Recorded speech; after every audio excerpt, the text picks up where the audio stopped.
क्वारी कुतुबुद्दीन के बयानात के लिए इस चैनल को सब्सक्राइब करें। अस्सलामु अलैकुम वरहमतुल्लाहि वबरकातुहू। बिस्मिल्लाहिर्रहमानिर्रहीम। अम यहसुदून अन्नास अला मा आताहुमुल्लाहु मिन फज़लिह। सदक़ल्लाहुल अज़ीम। अल्लाह तबारक व तआला ने हर इंसान को जिस्म और रूह के साथ पैदा फरमाया। जिस्म का ताल्लुक रूह के साथ है, रूह का ताल्लुक जिस्म के साथ है। इस जिस्म के अंदर से अगर रूह निकल जाए तो ये जिस्म बेकार है, ये जिस्म बेमसरफ है, इस जिस्म की कोई हैसियत नहीं, इस जिस्म की कोई कदर नहीं। और हर इंसान के जिस्म में अल्लाह ताला ने सेहत अता फरमाई है, सेहतमंद जिस्म अता फरमाया है, तो उसी जिस्म के अंदर अल्लाह ने कुछ ना कुछ मर्ज भी रखा है। हर इंसान को सेहत भी मिलती है और उसे मर्ज का भी सामना करना पड़ता है। हर इंसान का जिस्म सेहतमंद भी रहता है और बीमार भी होता है। इसी तरीके से इंसान की जो रूह है, इंसान का जो दिल है, ये दिल भी बीमार होता है।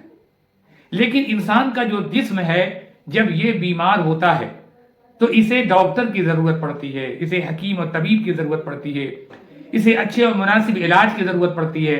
इस जिस्म को ताकतवर और तवाना रखने के लिए अच्छी ग़िज़ा की जरूरत पड़ती है। लेकिन जब दिल बीमार हो जाए तो इस दिल का क्या इलाज है? इस दिल का इलाज न किसी डॉक्टर के पास है, न किसी हकीम के पास है, न किसी तबीब के पास है, ना इसके लिए कोई ज़ाहिरी दवा है।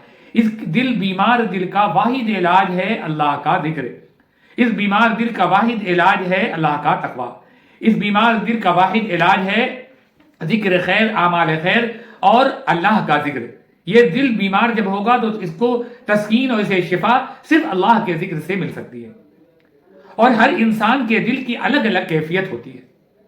ये दिल को अल्लाह ने एक अजीब और गरीब बनाया है कि जाहिर में तो ये जिस्म गोश्त का एक लोथड़ा है, लेकिन इस दिल के अंदर ही अल्लाह ने खैर का जज्बा भी रखा है और शर का जज्बा भी रखा है। यही दिल है जिसके अंदर अल्लाह का तकवा होता है, यही दिल है जिसके अंदर खैर का जज्बा होता है, यही दिल है जिसके अंदर अल्लाह का खौफ होता है, यही दिल है जिसके अंदर अल्लाह रब्बुल इज्जत की खशियत होती है, और यही दिल है जिस दिल के अंदर हसद होता है, यही दिल है जिसके अंदर बुग़्ज़ होता है, यही दिल है जिसके अंदर इनाद होता है, यही दिल है जिसके अंदर कीना होता है, ये बुराइयों से भरा होता है। यानी कि ये दिल ही है जो या तो जन्नत की तरफ लेकर चला जाए या फिर जहन्नम की तरफ लेकर चला जाए। अल्लाह ताला ने कुरान में फरमाया यहसुदून अन्नास अला मा आताहुमुल्लाहु मिन फज़लिह। अल्लाह फरमाता है कि हम जब किसी को अपनी जानिब से कोई नेमत अता करते हैं तो लोग क्या करते हैं? हम यहसुदून अन्नास अला मा आताहुमुल्लाहु मिन फज़लिह। अल्लाह जिसे नेमत अता फरमाता है तो लोग जिसे नेमत मिली है अल्लाह की जानिब से, उसकी नेमतों को देखकर, उसकी शोहरत को देखकर, उसकी इज्जत को देखकर, उसके माल को देखकर, उसके फरोग सरबलंदी को देखकर इंसान जलने लगता है और हसद करने लगता है। हालांकि जलने से और हसद करने से कुछ भी हासिल नहीं है सिवाय अपने आमाल के, अपने नेकियों के बर्बाद करने के, उसके अलावा कुछ नहीं। इसलिए कि कोई इंसान, अल्लाह जिसको माल, इज्जत, शोहरत अता फरमाता है तो कोई किसी से छीन कर नहीं बनता, बल्कि अल्लाह अपने फजल से उसे अता फरमाता है। अल्लाह ने कुरान में फरमाया तुतिल मुल्क मन तशा, अल्लाह जिसे चाहे बादशाह अता कर दे। हम कौन होते हैं हसद करने वाले? हम कौन होते हैं जलने वाले? हम कौन होते हैं उससे नफरत और अदावत करने वाले? अल्लाह ने उसे अता फरमाया है, ये अल्लाह की तरफ से मिली हुई नेमत है, अल्लाह ने उसे अता कर दिया है। तुतिल मुल्क मन तशा, अल्लाह जिसे चाहे बादशाह अता कर दे। व तंज़िलुल मुल्क मन तशा, फिर अल्लाह जिससे चाहे बादशाह को छीन ले, उसे फकीर और कंगाल कर दे। व तुइज़्ज़ु मन तशा व तुज़िल्लु मन तशा, फिर अल्लाह ही की जात है जो जिसे चाहे जितनी इज्जत अता फरमा दे, सरबलंदी अता फरमा दे, उसके मकाम को बुलंद फरमा दे, उसे खूब शोहरत अता फरमा दे। ये अल्लाह के हाथ में है। और जिसे चाहे व तुज़िल्लु मन तशा, फिर अल्लाह जिसे चाहे जलील कर दे, जिसे चाहे रुसवा कर दे।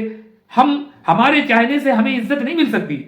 अल्लाह ने अगर फैसला फरमा दिया है कि अल्लाह हमें इज्जत देगा, तो अल्लाह हमें जब इज्जत देना चाहेगा तो दुनिया की ताकत मिलकर के अगर चाहे कि हमें जलील कर दे तो हरगिज़ जलील नहीं कर सकती, इसलिए कि अल्लाह ने इज्जत देने का फैसला फरमा दिया।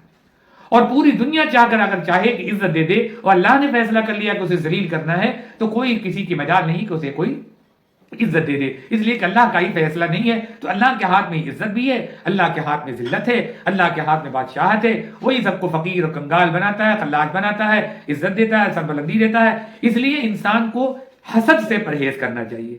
इंसान की फितरत होती है। हसद कहते किसे हैं? हसद तो ये है कि जब कोई एक पेशावर दूसरा पेशेवर से जलता है, हसद करता है। एक दुकानदार दूसरे दुकानदार से हसद करता है कि उसकी दुकान इतनी ज्यादा क्यों चल रही है, उसका कारोबार इतना ज्यादा फरोग क्यों पा रहा है।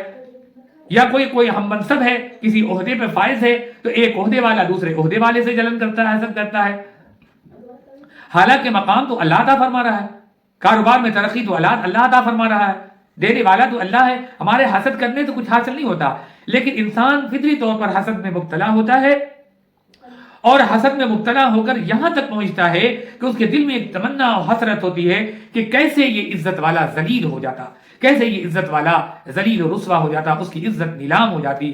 اسی طرح کوئی مال والا، دولت والا ہے، کسی کو اللہ نے مال و دولت عطا فرما دیا تو اس کے دل کے اندر ایک کھلن ہوتی ہے اور ایک عجیب سی کسک ہوتی ہے کہ کس طریقے سے وہ کنگال ہو جاتا، کیسے وہ فقیر ہو جاتا، کیسے وہ مفلس و نادار ہو جاتا۔ وہ کنگال کیوں نہیں ہو رہا، وہ مفلس و نادار کیوں نہیں ہو رہا ہے، وہ فروغ کیوں پا رہا ہے؟ وہ فروغ اس لیے پا رہا کہ اللہ کا فیصلہ ہے، عزت اسے اس لیے مل رہی کہ اللہ نے عزت دینے کا فیصلہ کر لیا ہے۔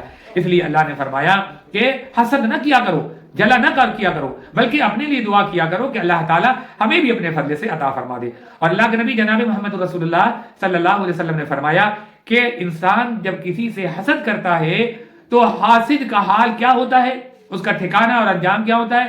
اللہ کے نبی نے فرمایا حسد انسان کی نیکیوں کو، حسد انسان کے اعمال کو، ان کے خیر کے کاموں کو اس طریقے سے جلا کر حسد راکھ کر دیتی ہے جس طریقے سے سوکھی لکڑی کو آگ جلا کر راکھ کر دیتی ہے۔ تو ہمیں حسد کرنے سے کچھ حاصل نہیں، ہاں انسان کو کے اندر رشک ہوتا ہے، حسد ایک الگ چیز ہے اور رشک ایک الگ چیز ہے۔